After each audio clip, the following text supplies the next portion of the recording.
আসসালামু আলাইকুম ওয়া রাহমাতুল্লাহ। সম্মানিত ভাইরা, যে আপনারা দেখতে পাচ্ছেন, এটা রংপুর জেলার পীরগঞ্জ উপজেলার ৬ নং টুকরি ইউনিয়নের মোহাম্মদ আব্দুর রশিদ ভাইয়ের বাড়ি এটা। এখানে প্রায় ২ মাস পার হয়ে যাচ্ছে, এনার দুটা ঘর আগুন লেগে পুড়ে যায়। এই জায়গাটা একেবারে নিঃস্ব হয়ে, এটা ঘরের সব কিছু পুড়ে গিয়েছে। হ্যাঁ, কিন্তু এগুলো উনি এখন পর্যন্ত মেরামত করতে পারেন নাই। তার সেরকম কোনো অ্যাবিলিটি নাই। এখন তিনি বাহিরেই ঘুমাচ্ছেন। বৃষ্টি আসলে সমস্যা। তিনি এই বাড়িটাতে এই রুমে থাকেন। এটা ছিল, এটাই তিনি, এখানে তার বেড, এখানে তিনি ঘুমান।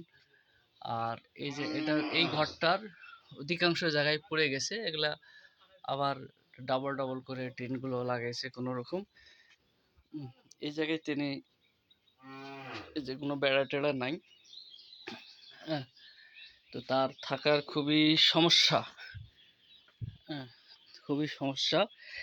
যদি আপনাদের মাধ্যমে কোনো সহযোগিতা আসে, তাহলে হয়তো তিনি তার এই ঘরটা পুনরায় নির্মাণ করতে পারবেন। আমি আপনাদেরকে তার মুখ থেকেই শোনাচ্ছি। জি, বলেন। আসসালামু আলাইকুম। আমি হলো আব্দুর রশিদ, গ্রাম আড়িয়া বাড়ি, পীরগঞ্জ, টুকরিয়া, পীরগঞ্জ, রংপুর। আমার বাড়ি বিগত ২ মাস আগে সবকিছুই পড়ে গেছে। সব কিছুই আগুন দিয়ে পোড়া গেছে। আমি কাজকাম কিছু করে পারিনি।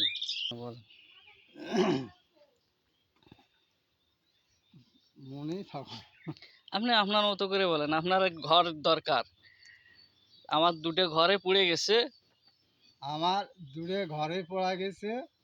আমি কোনো থাকার ব্যবস্থা নাই, আমি বাইরে পড়ে আছি। এতে ঝড় বৃষ্টি আলে থাকার মতন পরিস্থিতি জায়গা নাই।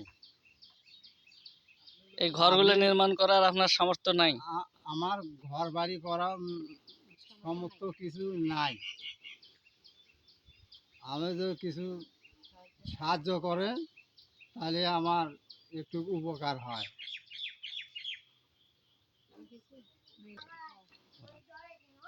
আপনার মাধ্যমে আমার ঘর বাড়িতে কোনো মেরামত হয়, আমি আপনার জন্য দোয়া করব।